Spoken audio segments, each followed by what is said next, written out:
Hai, selamat datang ke channel Cikgu. Selepas menonton dan belajar, jangan lupa untuk like dan subscribe channel Cikgu ya.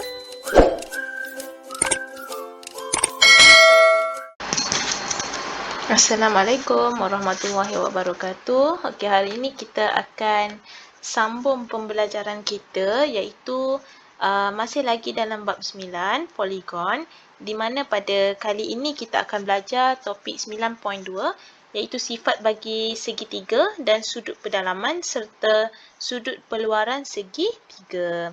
Okey, dalam tajuk ni kita akan kenal pasti sifat-sifat yang ada dalam segitiga dan juga sudut-sudut yang ada dalam segitiga. Okey, sebelum tu kita kenal pasti dulu. Ada beberapa jenis segitiga yang perlu kita kenal pasti, iaitu yang pertama kita ada segitiga sama sisi ya. Segitiga sama sisi. Di mana bila kita sebut sama sisi bermaksud panjang sisinya adalah sama, iaitu kalau kita lihat dekat sini, sisi yang pertama, yang kedua dan yang ketiga ini mempunyai panjang sisi yang sama, menyebabkan bila sudut pada tiga penjuru juga adalah sama. Okey, so kalau kita baca dekat sini, apakah berapakah bilangan paksi simetri? Paksi simetri ni maksudnya bila kita lipat, kita akan dapat bentuk yang sama banyak. Okey, jadi garis putus-putus ni menunjukkan paksi simetri. So ada 3 lah paksi simetri. Okey, kalau kita lipat, ia akan menghasilkan bentuk yang sama. Jadi ada 3 paksi simetri. Kemudian kita lihat sifat geometrinya, semua sisi adalah sama panjang dan semua sudut pedalamannya adalah 60 darjah. Seperti yang cikgu kata tadi, bila bilangan sisi sama panjang, sudutnya adalah sama banyak. Kalau dekat sini sudutnya 60, maka dekat lain pun akan jadi 60 juga. So, sebenarnya total untuk segitiganya bila kita tambah 60, 60 dan juga 60 ni, kita dapat hasil tambahnya adalah 180 darjah. Di mana hasil tambah dalam segitiga adalah 180 darjah. Okey, jadi kita lihat dekat sini, segitiga yang kedua kita ada segitiga sama kaki. Kalau tadi sama sisi bermaksud tiga-tiga sama, yang ini sama kaki bermaksud dua sisinya adalah sama panjang. Jadi kat sini kalau kita lihat tandaan ni dengan tandaan ini menunjukkan sisi A dan juga sisi B ni adalah sama panjang. Okey. Jadi berapakah bilangan simetri? Bila kita lipat, kita akan dapat bentuk yang sama iaitu 1 sahaja. Okey, maksudnya kalau kita lipat sebelah sini, kat sini dia tak akan sama. Contohnya kalau cikgu padam sekejap, kalau kita lipat belah sini, dia tak akan dapat sama. Okey, sebab apa? Sebab bilangan sisi bahagian ni dan juga bahagian bawah ni adalah tidak sama. Okey, jadi kita lihat sifat geometrinya, dua daripada sisinya sama panjang dan dua sudut tapak adalah sama. Okey, bila kita sebut sama kaki, bermaksud nilai sudut pada kaki dia adalah sama banyak. So, ini adalah kaki dia. Sama kaki ni. Maksud sudut dekat sini dan juga sudut di bahagian tepi ni adalah sama banyak. Contoh kalau kat sini 40, kat sini pun akan jadi 40. Contoh sahaja. Okey, kemudian kita akan tengok segitiga tak sama kaki. Okey, tak sama kaki. Jadi kalau kita lihat sini, maksudnya apa? Semua sisinya tak sama panjang. Jadi kalau kita tengok tandaan dia, ini tanda 1, ini tanda 2, ini tanda 3. Bermaksud dia tak sama panjang. Jadi bila ketiga-tiga sisinya tak sama panjang, maka bila kita nak lipat tu, kita tak akan dapat simetri. Jadi dekat sini bilangan simetrinya adalah tiada. Okey. Jadi sifatnya semua sudut pedalaman pun adalah tidak sama. Jadi sudut sini, setiap penjuru ni tidak sama. Okey. Okey, kemudian kita pergi kepada seterusnya. Bagaimana pula kita untuk kenal pasti segitiga tersebut yang dikelaskan mengikut sifat sudut. Okey, jadi kita lihat yang pertama, segitiga bersudut tirus. Okey, jadi kalau kita masih ingat, sudut tirusnya adalah kurang daripada 90 darjah. Di mana lawannya adalah sudut cakah. Sudut cakah dia sangat besar ya, iaitu melebihi 90 darjah. Jadi, so kalau kita lihat dekat sini, sudut tirus. Semua sudut dalam segitiga adalah sudut tirus. Jadi, kuranglah daripada 90. Okey, yang ni. Kalau kita tengok, ini tanda 1, ini tanda 2, ini ada tanda 3. Jadi, setiap penjuru tu tidak mempunyai nilai sudut yang sama banyak. Okey, kemudian kita ada segitiga bersudut cakah. Okey, jadi sifatnya adalah satu daripada sudut dalam segitiga adalah sudut cakah. Contohnya dekat sini. Okey, dia tak boleh jadi ketiga-tiganya takkan jadi sudut cakah kerana ingat dalam segitiga jumlahnya hanya 180 sahaja. Jadi salah satu penjuru sahaja yang akan jadi sudut cakah. Okey. Kemudian kita ada segitiga bersudut tegak. Kalau sudut tegak kita dah belajar sebelum ni bermaksud 90 darjah. Jadi tandaan dia seperti inilah. Petak macam ni bermaksud 90 darjah. Jadi satu sudut sahaja yang mempunyai nilai 90 darjah. Okey, satu sahaja ya. Okey, itu adalah segitiga yang kita perlu kenal untuk memudahkan kita menyelesaikan masalah berkaitan dengan sudut. Okey, jadi sekarang kita akan belajar cara untuk menentukan sudut pedalaman dan sudut peluaran segitiga. Okey, so ada beberapa formula yang perlu kita faham, iaitu yang pertama, hasil tambah sudut-sudut pedalaman ialah 180. Macam cikgu cakap tadilah, dalam segitiga, apa-apa bentuk segitiga sekalipun, tak kisahlah sama kaki ke, sama sisi ke, ataupun sudut tirus ke, sudut cakah ke, hasil tambah kesemua sudut dalam segitiga mesti 180. Iaitu kat sini, sudut A, sudut B, sudut C, bila kita tambah, dia akan jadi 180. Okey, jadi yang ini ya. Ini adalah formula yang pertamalah yang murid kena ingat. Iaitu A tambah B tambah C sama dengan 180. Okey. Kemudian kita pergi yang kedua. Hasil tambah sudut pedalaman dan sudut peluaran bersebelahan ialah 180. Ini adalah formula yang kedua, iaitu C tambah D sama dengan 180. Jadi kita lihat kedudukan di manakah C dan D. Ini. Okey. C tambah D sama dengan 180. Okey, sama je macam yang kita belajar sebelum ni. Okey, disebabkan ianya berada bersebelahan di mana jumlah sudut pada garis yang lurus ini mesti 180 darjah. Okey, kemudian kita pergi kepada formula yang ketiga. Sudut peluaran adalah sama dengan hasil tambah dua sudut pedalaman bertentangan. Ini adalah yang seterusnya adalah sudut peluaran adalah sama dengan hasil tambah dua sudut pedalaman bertentangan. Ini adalah formulanya D sama dengan A tambah B. Jadi untuk dapatkan D, okey, mesti tambahkan. Ini adalah sudut peluaran. Peluaran ni bermaksud sudut yang berada di luar segitiga. Dia kata sama dengan hasil tambah dua sudut pedalaman yang bertentangan. Jadi kita tak boleh ambil C kerana C ni bukan bertentangan. C ni adalah bersebelahan. Jadi kita ambil A dan B. So untuk dapatkan D, kita akan ambil A tambah B. Okey, di mana ini sama dengan formula ni. Okey, D sama dengan A tambah B. Jadi ada 3 formula yang murid perlu ingat dalam topik ini ya. Okey, sekarang kita lihat kepada contoh 3. Cari nilai X bagi setiap rajah yang berikut. Jadi kalau kita lihat gambar rajah A ni mudah sahaja, di mana hasil tambah semua segi dalam segitiga adalah 180.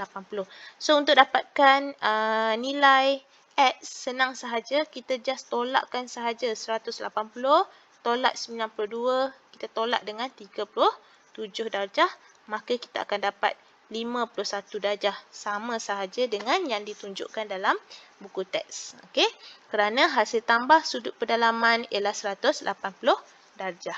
Okey. Sekarang kita pergi kepada yang kedua. Untuk soalan B, macam mana kita nak cari nilai X? Masih ingat hasil tambah sudut perluaran. Untuk mendapatkan nilai sudut perluaran, kita kena tambahkan dua sudut pendalaman yang bertentangan, iaitu yang ini dan ini. Kenapa kita tak boleh ambil ni? Sebab ini bukan bertentangan, ini adalah bersebelahan. Jadi ini salah ya. Jadi untuk dapatkan X, senang sahaja kita just tambah sahaja. 79 tambah 28, maka kita akan dapat 107 darjah, sama dengan yang ditunjukkan dalam buku teks. Okey, so kalau kita baca dekat sini, sudut perluaran sama dengan hasil tambah dua sudut pendalaman yang bertentangan. Okey, senang saja dalam tajuk ni. Okey, ni contoh pun cikgu ambil daripada buku teks. Maka untuk mendapatkan nilai P, macam mana kita nak dapatkan nilai P? Hasil tambah sudut pendalaman segitiga adalah 180 darjah, maka kita tolakkan sahaja dengan 100 dan 45 darjah. Jadi, so kita tekanlah kalkulator 180 tolak 100 tolak dengan 45. So, maka kita akan dapat 35 darjah. Okey. Kemudian kita pergi kepada soalan B. Okey, macam mana untuk kita dapatkan sudut X? Okey, ingat untuk dapatkan sudut perluaran kita tambahkan dua sudut yang bertentangan. So kat sini simbolnya adalah kalau petak macam ni maksudnya 90 darjah. Jadi so kita dapatkan sahaja X sama dengan sekejap. Jadi kalau yang kita belajar sebelum ni 144 sama dengan 90 darjah tambah dengan X. So, untuk dapatkan X, kita kena tolakkan sahaja. 144 tolak 90 darjah. Jadi, kita tekan tolak 90, kita akan dapat 54 darjah. Okey, di mana untuk mendapatkan sudut perluaran ni, kita perlu tambahkan 90 dan juga dengan X. Okey, barulah kita dapat nilai X tersebut. Okey. Sekarang kita pergi kepada bahagian akhir dalam 9.2, iaitu macam mana untuk menyelesaikan masalah ya. Jadi kalau kita lihat pada contoh 4 ni, dalam rajah di sebelah PQRS ialah garis lurus. Hitung nilai X dan Y. Okey. So kalau kita lihat gambar rajah ni, macam mana kita nak cari nilai X dan Y? Okey, kalau kita lihat X ni berada di luar segitiga ya. So X ni berada di luar.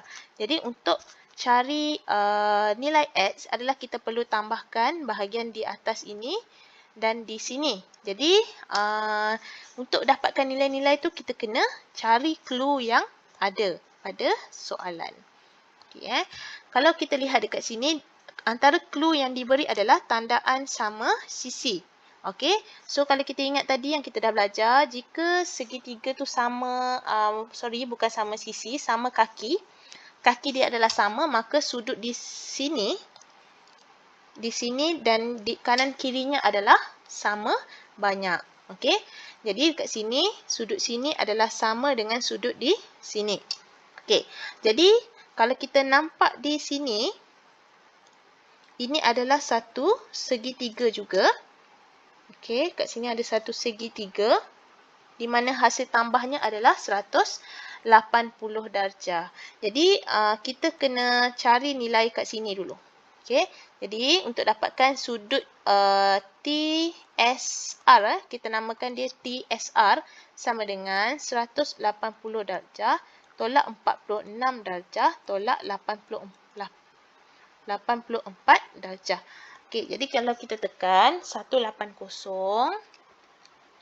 tolak 46 tolak 84, 46, maka kita akan dapat 50 darjah. Okey, jadi tadi kita dah faham kalau dekat sini 50, kat sini kita dah dapat 50 darjah. Maka di sini pun kita akan dapat 50 darjah. Di mana kerana tandaan sama kaki tersebut. Okey, yang cikgu terangkan tadi. Jadi untuk dapatkan X sahaja kerana ianya berada di sudut yang bersebelahan. So, sini X, sini 50. So, kita just tolakkan sahaja X sama dengan 180 darjah. Kita tolakkan dengan 50 darjah. So, kita akan dapat 130 darjah. So, X ni 130 darjah. Okey, sama saja dengan yang ada pada buku teks. So, kita akan dapat 130 darjah. Okey, sekarang macam mana untuk mencari nilai Y? Okey, macam mana kita nak cari nilai Y? Okey, jadi kalau kita lihat di sini pula, ini adalah segi 3 ya. Segi 3 yang kita ada. Jadi kita just tolakkan sahaja sudut-sudut yang ada, iaitu Y tambah 46 tambah 50 tambah 50 darjah, kita akan dapat 180 darjah. Okey, kerana sudutnya segi 3, jumlahnya adalah 180. So, Y tambah, okey, kita tambahkan 46 tambah 100, kita akan dapat 146 darjah sama dengan 180 darjah. So, untuk dapatkan Y, kita tolakkan sahaja dengan 180 tadi. Maka, kita akan dapat berapa? 34 darjah untuk nilai Y. Okay.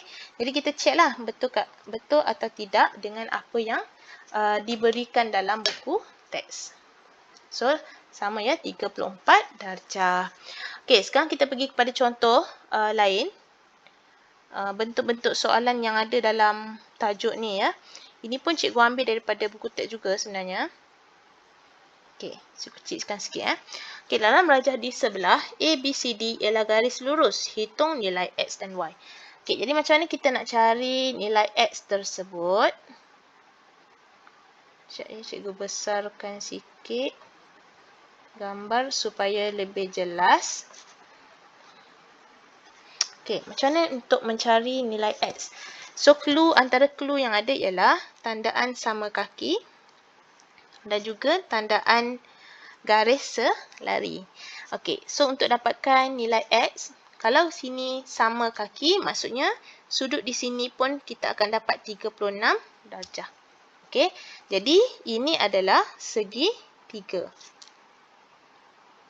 Ini adalah segi 3 ya. Jadi cikgu akan buat garis ni. Okey, ini adalah segi 3. Jadi untuk dapatkan nilai X, so senang sajalah. X sama dengan 180 darjah. Kita tolakkan dengan 36 dan juga 36 darjah. So kita tekan saja kalkulator kita tu. Kita akan dapat 108 darjah. So, X 108 darjah. Sekarang kita nak cari sudut Y pula. Okey, sudut Y. Sekejap, cikgu padam dulu. Bagi clear, nampak clear. Okey, disebabkan garis BF dan juga CE itu adalah garis selari, maka ingat lagi tak sudut sepadan, sudut selang-seli dan juga sudut pedalaman. Okey, kalau kat sini kedudukan Y ni yang sesuai kita guna adalah sudut sepadan. So, kat sini adalah Y sama nilainya dengan Y dekat bucu B tu. Jadi, kalau sini kita dah dapat 36 tadi. Okey, jadi senang sajalah untuk dapatkan nilai Y. Kita just tolakkan sahaja kerana kedudukan kedudukan garis itu, nampak tak? Sini Y, sini 36. So, garis lurus mesti 180. So, untuk dapatkan Y, kita just tolakkan sahaja dengan 36 darjah. Maka kita akan dapat berapa? 180 tolak 36. Kita dapat 144 darjah. Okey jadi kena faham yang tu. Okey, kemudian kita pergi kepada soalan seterusnya. Dalam rajah di sebelah, B, C, D, E dan A, C, F ialah garis lurus. Hitung nilai X dan Y. Okey. So, sekarang kita tengok gambar rajah. Macam mana kita nak mencari nilai X dan Y? Okey, antara clue yang ada adalah tandaan garis selari. Okey, jadi kat sini, untuk mencari nilai X dan Y. Okey. antara clue yang diberi adalah garis selari. Jadi kalau kita lihat dekat sini, ini adalah satu bentuk selang-seli sudut Y ni. So, kedudukan Y dekat bucu F tu adalah sama dengan bucu A. So, ni adalah Y juga. Okey. Dan disebabkan garis selari DF dan juga AB ni adalah selari, maka ini adalah sudut yang bertentangan sama banyak. Sini 98, kat sini pun mesti 98 juga. Okey. So, untuk dapatkan nilai Y, senang sahajalah kerana ini adalah segi 3. Okey, ni adalah segi 3. Okey, di mana kita dah ada sini 98, sini Y, sini 20. Jadi kita untuk dapatkan nilai Y, kita just tolak sahaja 180, tolak 98 darjah, tolak 20 darjah. Okey, jadi kita tekan kalkulator. Tolak 20 sama dengan 62 darjah. So, sekarang kita dah dapat nilai Y adalah 62 darjah. Okey. Sekarang kita nak cari X pula. Macam mana kita nak cari nilai X? Okey. Sekejap cikgu padam dulu. Okey. Sekarang kita dah dapat Y sama dengan 62. Okey. Sekarang kalau kita lihat antara sebenarnya banyak je clue yang ada dekat sini ya. Antaranya adalah sama ada kita nak mencari nilai kat sini dulu pun boleh, ataupun kita nak guna apa yang telah baru kita belajar tadi, iaitu untuk mendapatkan sudut peluaran kita perlu tambahkan dua sudut yang bertentangan. Jadi X sama dengan dua sudut yang bertentangan ni yang mana? Jadi kat sini cikgu akan lukis mula. Okey, gambar rajahnya macam ni. So, sini kita dah dapat 62. Sini 98. Ini adalah X. Jadi, ini adalah sudut peluaran. Untuk dapatkan nilai X, kita kena tambahkan dua sudut yang pedalaman yang bertentangan. So, 62 dengan 98. So, X sama dengan 62 darjah tambah 98 darjah. So, 62 tambah 98, kita akan dapat 160 darjah. Okey. Jadi, kalau kita tak nak guna kaedah tu pun, kita boleh guna kaedah yang biasa saja, di mana kita akan cari sudut dekat sini dahulu. Dekat sini dahulu. Okey, contohlah Jadi, cikgu tunjuk kaedah yang kedua lah, yang korang boleh guna. Tadi kita dah dapat 62, sini 98. Yang kita nak cari X dekat sini. Contohnya, korang tak ingat formula yang ada. Jadi, korang nak guna secara biasa saja. So, korang nak cari nilai kat sini dulu. Okey. Contohlah, dekat sudut tu kita akan dapat, kita tolakkan saja 180 darjah. Tolak 62, tolak 98.